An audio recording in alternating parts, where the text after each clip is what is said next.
Je pratiquais le tennis. Pendant le tennis, on faisait quand même pas mal de courses et tout ça. Et j'avais un copain qui, lui, pratiquait l'athlétisme, qui en fait c'était mon voisin. Et du coup, au final, il est venu jouer au tennis avec moi et il continuait l'athlétisme et le tennis en même temps. Et il m'a dit, bon, mais pourquoi tu viendrais pas essayer l'athlétisme? Je me suis dit, bon, mais pourquoi pas. Au final, c'était au tout début, c'était pour suivre un ami, tout simplement, mon voisin. Et aussi mon père qui faisait de la course à pied, donc il connaissait quand même un petit peu ce monde-là. Je suis arrivé au basket par l'issue de Nordine Abouchi. Donc du fait que ma croissance se faisait assez rapidement, ma mère, que ce soit aussi mes amis, me disaient pourquoi tu ne te mettrais pas au basket? Donc à force d'entendre ça, je m'y suis mis tout simplement, quoi. J'ai choisi de faire de la lutte parce que d'abord j'étais à l'école de multisport à Bassens et on avait testé la lutte et ça me plaisait. J'ai fait de l'athlétisme parce que avant je faisais de la danse classique et j'avais pas l'esprit de compétition en fait. Et du coup j'ai cherché un sport auquel je pouvais gagner quelque chose à la fin en récompense et j'ai commencé l'athlétisme et au final les récompenses sont venues avec les médailles. J'avais besoin de faire plus de sport, de me défouler un peu plus plutôt que rester dans une salle et danser.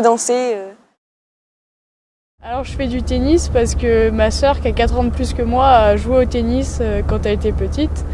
Donc mes parents se sont mis au tennis aussi. Et moi, vu que j'avais pas de nounou, je passais mes soirées au club de tennis. Donc moi j'y allais et moi aussi je me suis mise au tennis. J'ai commencé le mini-tennis à 4 ans. Mes parents n'avaient pas les moyens de me payer un équipement de foot. Ça coûtait relativement cher et puis ils n'avaient pas spécialement envie non plus. Donc je me suis retrouvé au judo. Et je pense que ça a été peut-être l'un des meilleurs choix de ma vie actuellement, donc tant mieux maintenant.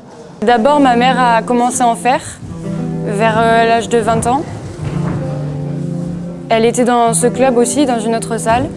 Puis mon frère a suivi et ça m'a donné envie de m'y mettre. Qu'est-ce que le judo m'a apporté personnellement?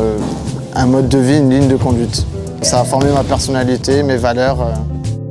Si on veut prendre confiance en soi, c'est bien. On part tout seul sur des stages, donc c'est bien. Pour moi, le karaté, c'est un sport qui m'a beaucoup aidée. D'abord à me contrôler un peu et à me défouler surtout parce que je suis un peu hyperactive. Ça m'apporte la confiance en moi parce que j'en ai pas beaucoup.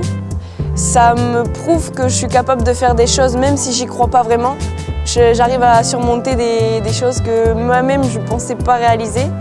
Même aller au championnat du monde, pour moi, c'était inespéré. Jamais j'aurais pensé réussir à y aller un jour, même finir vice-championne de France. Donc c'est pour ça que là, ça m'a aidée, sur moi-même, ça m'a fait quelque chose. Je sais, j'ai pas les mots pour le dire en fait, mais là, ça m'a permis d'avoir une motivation encore plus forte qu'avant. Ça m'a permis d'être plus sociable et de m'ouvrir aux autres. Chose qui n'aurait peut-être pas été possible si j'avais pas eu certaines valeurs. Donc oui, ça m'a apporté beaucoup de changements. À l'école, je pense que déjà j'aurais un comportement différent si je faisais pas du karaté. Je pense que ça m'a vraiment changé, que je suis vraiment devenue une autre personne en faisant du karaté. Voilà, pour moi, respecter, c'était pas... je respectais pas beaucoup avant et là, ça va beaucoup mieux. De jouer, ça me fait plaisir et quand je joue pas et que je suis blessée, il me manque un peu quelque chose parce que je fais ça tous les jours, toute la journée. Donc quand je l'ai pas, ça fait un manque. Ça m'apporte du plaisir, des fois un peu de tristesse quand je perds des matchs, un peu de frustration, un peu de tout. Ça passe par tous les états. Je profite chaque jour des jours qui me sont donnés pour m'entraîner, pour pouvoir jouer les matchs. Parce que j'y repense encore. Jamais j'aurais pensé pouvoir vivre de ça. La relation que j'ai avec mon premier coach, qui est Nordine, c'est comme, pour moi, je considère comme un deuxième père. Donc j'ai toujours besoin de ses conseils. Un coach et son joueur, ils doivent être, on va dire, proches sans être vraiment proches. On doit sentir la confiance pour être performant sur le terrain. On est assez proches. Sur les compétitions, il est toujours derrière moi. Il est là pour me remotiver, pour me dire ce qui ne va pas. il est toujours là pour me donner des conseils en fait. Entre entraîneur et entraîné, c'est un vrai binôme. C'est un objectif similaire, c'est un projet commun que l'on a avec un athlète pour l'amener à son meilleur niveau avec le maximum d'efficacité et de réussite possible, quoi. On est comme une famille au club, donc voilà. En tant qu'entraîneur, bon, je suis papa aussi, donc je les considère déjà comme mes enfants. Mais en compétition, je peux être très très dur, même surtout aux entraînements. En compétition aussi, on peut avoir des paroles dures, mais justes. Jamais, voilà, je ne vais pas rabaisser mon gamin pour autant, même s'il a perdu. Mais voilà, je les considère comme mes enfants, même si je ne suis là pour eux que quelques soirs dans la semaine. Mon entraîneur, c'est une personne qui me motive beaucoup et qui est toujours là pour moi, qui m'entraîne, qui m'a appris le plus de choses. C'est grâce à lui que j'ai fait tout ça et dès qu'on a des galères, tout ça, il est vraiment là pour nous. Et voilà. Le privilège que j'ai aussi, c'est d'avoir un frère entraîneur. Donc il est vraiment là pour me motiver, lui aussi.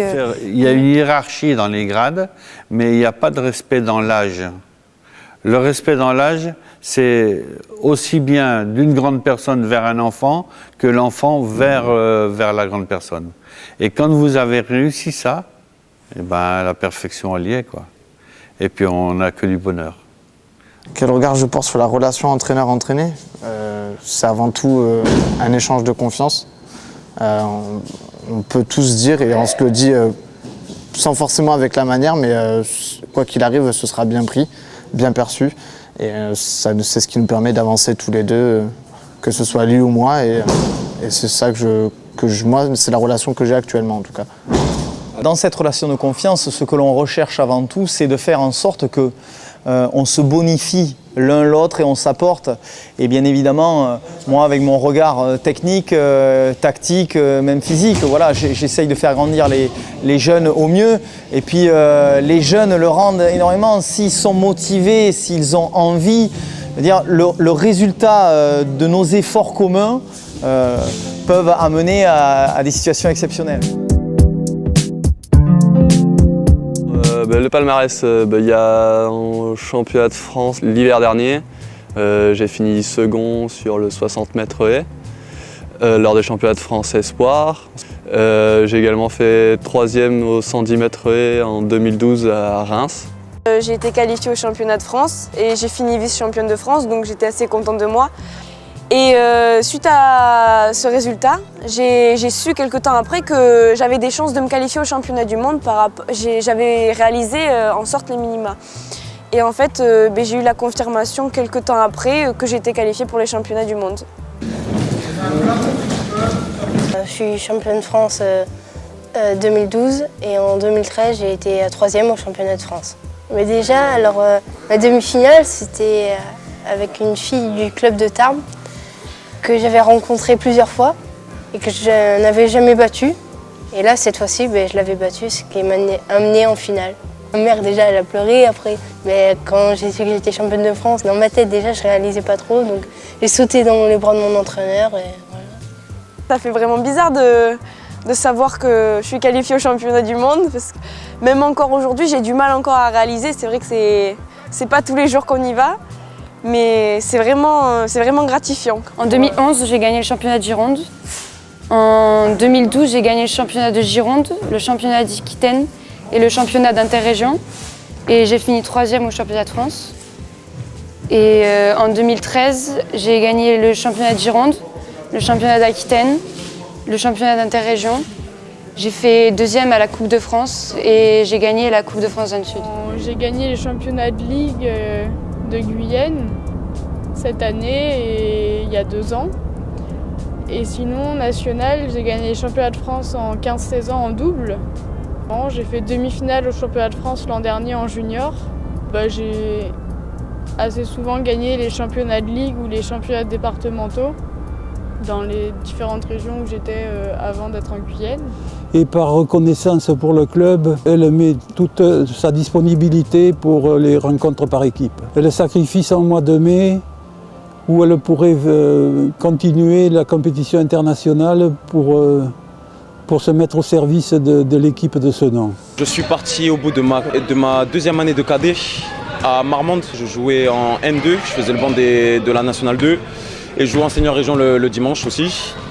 Par la suite, j'ai fait des essais au Havre pour le centre de formation directement. J'ai pas été pris là-bas, sachant qu'il y avait quelqu'un de l'INSEP qui était devant moi, mais le coach n'a pas voulu me laisser tout seul. Donc du fait qu'il connaissait les dirigeants du Limoges CSP, il m'a envoyé directement là-bas en essai. C'est comme ça que ça s'est fait. Je suis resté ensuite 3 saisons à Limoges. Et c'est cette année-là vraiment que je commence ma première année de pro à Cognac. Mes objectifs donc, cette année, c'est de me qualifier sur un championnat de France, première ou deuxième division, et si possible de faire un podium sur un de ces championnats de France. Et ensuite, après, j'ai un autre projet, c'est de passer un diplôme me permettant d'enseigner le judo. À un moment, je pense qu'on a acquis un savoir, et c'est important de transmettre ce savoir-là. Moi, mon entraîneur m'a appris beaucoup de choses depuis que je suis tout petit, et j'ai envie d'apprendre aussi ces choses-là à d'autres personnes. Transmettre le savoir et le donner aux plus petits que moi, et pour qu'ils comprennent, pour qu'ils aient les valeurs que le judo m'a apportées. L'objectif, c'est peut-être d'aller en sport-études l'année prochaine ou dans 2 ans, et d'aller dans des compétitions peut-être internationales ou voilà, championnat d'Europe. Cette année, c'est finir sur la première place au championnat de France en heptathlon, et après, si je vois que j'ai des chances de faire les championnats de France individuels, j'irai. Ce serait quand même le championnat de France qui est le plus gros titre. Et après, faire de mon mieux à chaque compétition voilà, jusqu'à la fin de l'année. Là, je suis passé senior, donc plus de participation au championnat de France Espoir. Pour cet hiver, l'objectif serait de rentrer en finale, faire partie des 8 premiers Français. Pour l'été, réussir un chrono en dessous des 13,80.